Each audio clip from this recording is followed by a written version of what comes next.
a great pleasure to welcome Mlambi Booi, who is the Chief Executive Officer at SENTECH. And of course, SENTECH performing such a critical role in, telecommunications in the country, making sure that radio signals and television signals get all over the place. It's such a great pleasure to welcome you to What's Next, Mlambi. How are you doing? Uh, Good day, Aki. Thank you very much for welcoming me. Yes, I'm doing well. Thank you. We're living in exciting times and interesting times, but I guess it's one of those great times to be alive today. No, absolutely. Now, listen, I've been in broadcasting, so I know a lot about what Centec does. Yeah. I've been up a few of your towers, and you form such a critical part of our infrastructure across the country. And one of the things that people don't know about is the Brixton Tower, and the name that Centec sits on top of it, and how critically important that is on that Brixton Tower. Not a lot of people know that is a critical component of just getting signal to radio to television, and how important that is, that Brixton Tower. Tell us a little bit about Centec, about the tower, and give us a brief overview of Centec, because it's such a fascinating organization. Yeah. No, thank you. Centec is a state-owned entity, as some may know, and our mandate is really to deliver universal access to media that covers both radio and television. And we carry broadcasters such as the SABC, which is our big one on television, and then you have ETV and MultiChoice on DTT, and all the radio stations in the country are carried on our network, both community media and commercial, as well as the public broadcasting services. Some community media broadcasters may be carrying their content themselves, which are quite a few of them. But what you see in Auckland Park or in Brixton Tower, that is our biggest site in the country. And the audience that is covered by that site is in excess of 5 million users in Gauteng. So it is one of our platinum sites, which we ensure that it runs 24 hours, whether there's load shedding or not, it keeps running, because we've provisioned it for it to be carried by backup services and in terms of power supply. And Centec, as an organization, we also are focusing on providing broadband connectivity for remote sites. We know that the mobile operators and other entities who are commercial, they do all the creaming of the broadband services in the main cities, but there are outlying areas out there who are not covered by broadband services. So we fill that gap where there's a need. When government says, look, we've got a clinic out there, we've got a school out there, which can you provide a service to it? Or we've got a government department there that we would like to, as a government, would like to cover. Can you provide that service? And that is really what we do, to fill the gap which the commercial entities have not managed to do. And obviously, because we are not funded by government, we fund from a commercial activity. So it has to make sense commercially, whatever we do. Right, Yeah. right. And I mean, the Brixton Tower is a fascinating one. I mean, I think the Brixton Tower has been around for more than, 50 Yeah. years? And I remember in the days there used to be all sorts of different technologies when there were pages around. I'm giving my age away, but and it's actually at a very high point. So you've Yeah. got quite a long range from there, and you've got all sorts of microwave links at the top of that tower. When you look at Centec at the moment, you mentioned about all the broadcast links.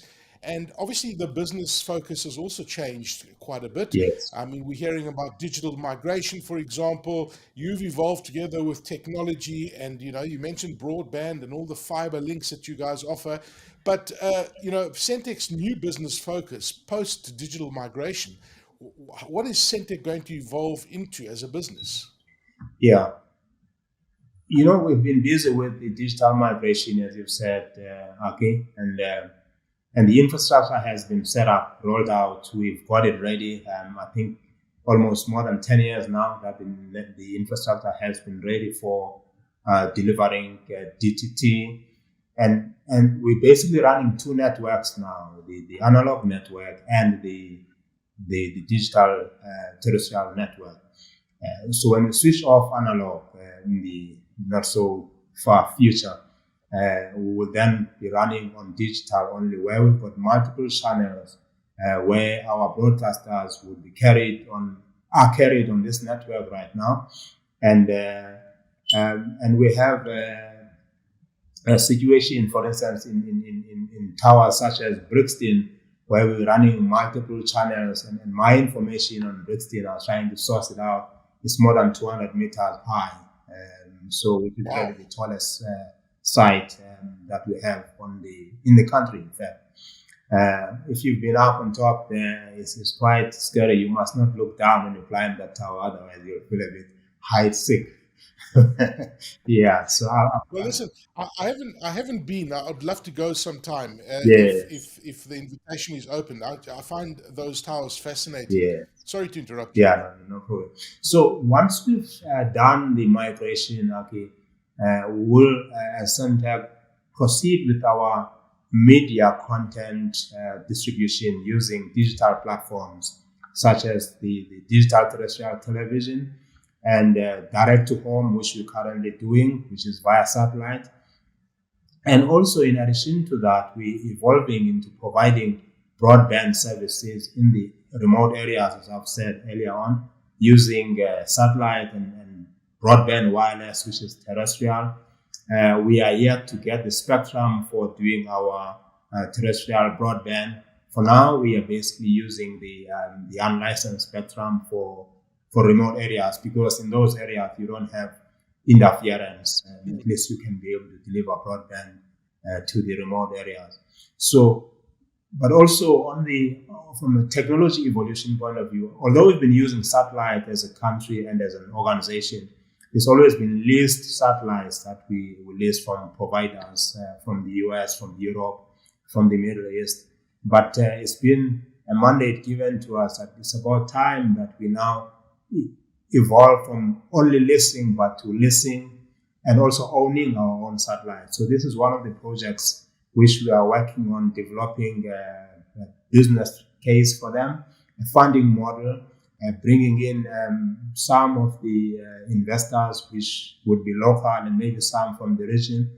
So what will SENTECH look like in the future? Will be an organization that has got maybe 4 components to its business model, which is one will be media, and the second one will be infrastructure, which is like managed infrastructure services such as data centers.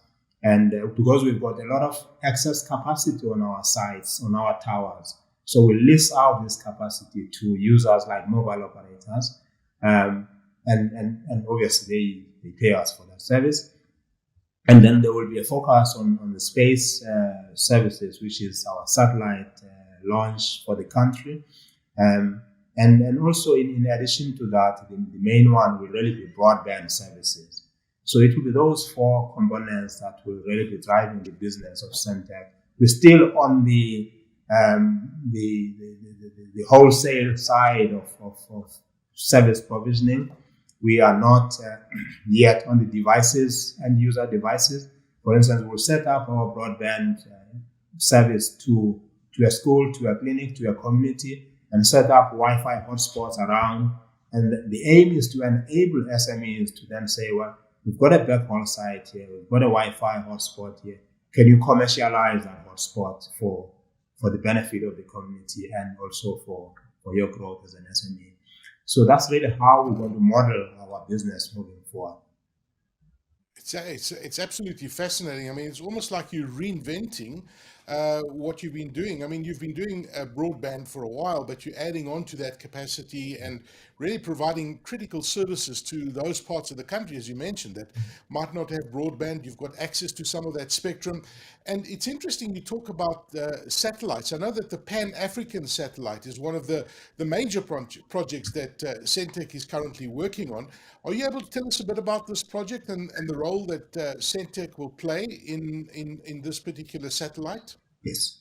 Yes, I think I can share with you briefly what has been out in the open, which the shareholder or minister Communications and Digital Technologies announced that government would like to launch a South African-owned satellite. Where we are now with that plan is we've done a lot of background work, a lot of design and speccing of that satellite, a lot of coordination with our partners such as the Department of Communications and Digital Technologies, Department of Science and Innovation, the Department of Trade and Industry, even defense, all the users of satellite capacity in the public sector. We've got all those partners with us developing, and we are in the process of getting a final strategy now, national strategy for communication satellite signed off by cabinet. But the mandate has been approved to go ahead with this satellite.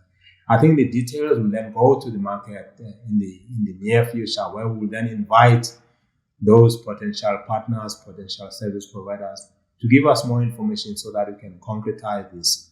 The aim is to ensure that in the next 3 years, we've got an SA-owned satellite in space. And obviously, when you launch a satellite, you've got to launch it in phases. You may start by having what we call a hosted payload, meaning that you basically get a satellite provider to build a satellite for you and launch it for you and brand it for yourself. And then the second part of that is to have you build it from scratch, which is what we want to do, so that we can begin to build a capacity from a space technology perspective. We've done that in the country where we launched small low Earth orbiting satellites. So we've got a few of those that has been launched by South Africa. But now we're moving higher up in the value chain, if you like, where we're moving to an area of geostationary satellites instead of being on the low Earth orbiting satellites. That's so interesting. And you look at how many satellites above there. I always got the impression that, satellites were, a technology that's kind of been phased out. Yet there's a lot of satellites that are being launched. Why satellite communications specifically, Mlambi?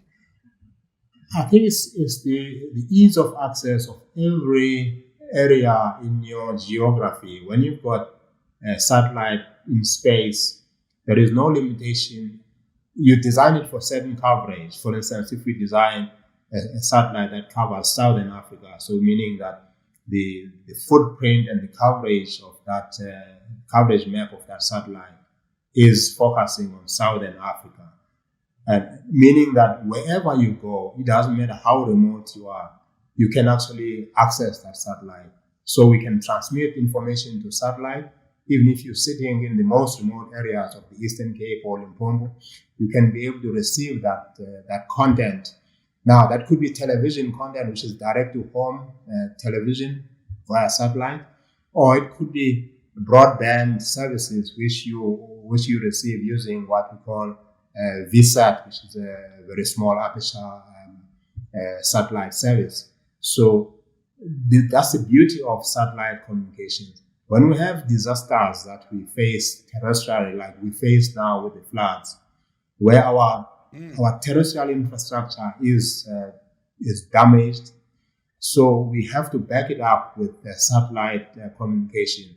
This is really the beauty of satellite. So if the bird doesn't fall off the sky, you always have transmission continuity. Where you need to protect is your ground station, where we have got different sites where we launch our services from, so that we can have backup. If something happens to the honeydew site, then we've got a backup site in a remote area where we can be able to back up and restore the service from. Wow, that's so interesting. I mean, you mentioned, technology services and a backup. Are there any other services that you can use through this medium?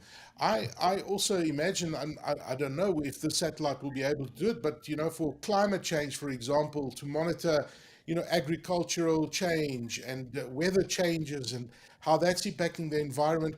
I mean, what other applications will we have through this satellite? Yeah. Numerous ones. I mean, this one would be a communication satellite, and the ones that you can use for Earth observation and monitoring of climate change, disaster monitoring, would be your low Earth orbiting satellites, which you can take pictures and images of the terrain that you are monitoring. You could use those for agricultural crop monitoring, for instance. That's your low Earth orbiting satellites. For those, you need a constellation of satellites, which, in fact, even for broadband, you can use the constellation of satellites at a low Earth orbiting space, because you would not be at a geostationary location, but you need more of those to cover. When one satellite moves away from you, you need another one to continue being there so that you don't lose connectivity. So that geostationary satellite, you can use it also for not only for television, but for communications. I mean, if you'll remember again in your days as a broadcaster, you probably might be carrying a satellite phone to go to a remote place and be able to make telephone communications from there. That technology is still applicable even today. Now you're giving my age away, Mlambi. Thank you for that. But absolutely, I really get where, and there is definitely a need for this particular satellite. It sounds like a very ambitious project. You did say that we have launched low orbiting satellites in the past. Do we have the expertise to be able to execute and launch a satellite of this magnitude? Yeah. Okay, we've got a lot of expertise on the satellite in orbit monitoring via organizations such as SANSA, National Space Agency, out at HDBS. We've got good capacity, good expertise from a monitoring point of view. We have never launched a geostationary satellite. So we'll still then be building that capacity, where we get our young engineers to go and be schooled on how a satellite launch happens, from the design and the manufacturing of the satellite to the launching of the satellite. So it's really not about only the delivery of the satellite to space, but it's about capacity building and technology building for our own country. Right. It's got to be a collaborative effort, because even if we think we've got enough engineers, which we do, but the expertise for space technologies, we are still building up that expertise. And we believe with the partnership with all the other experienced satellite launchers, we will be in a position to partner with them, launch the satellite, and then build capacity to a point where we can say majority of people and resources who are on that space launch team are South African young engineers. That's what we're looking to do in the future. Wow, this is very, very exciting. I'm going to watch this with a great deal of interest. Do you have a date in your mind when you will launch the satellite, more or less? I know that's top secret, but it won't be this year, I assume, but Q1, Q2, Q3 next year. What's the time scale that you've given yourselves? It's still early days. We've got a very tight target. Usually to launch a satellite from beginning to launch, it takes 5 to 6 years, in some cases 7 years. But in our case, because we've got a fast track project, we're finding mechanisms to be able to meet the shareholders' target, which is to launch in 3 years' time. So we're targeting in 3 years' time to have a satellite in space, and then counting again from now, 5 years down the line, we must have a second follow-on satellite.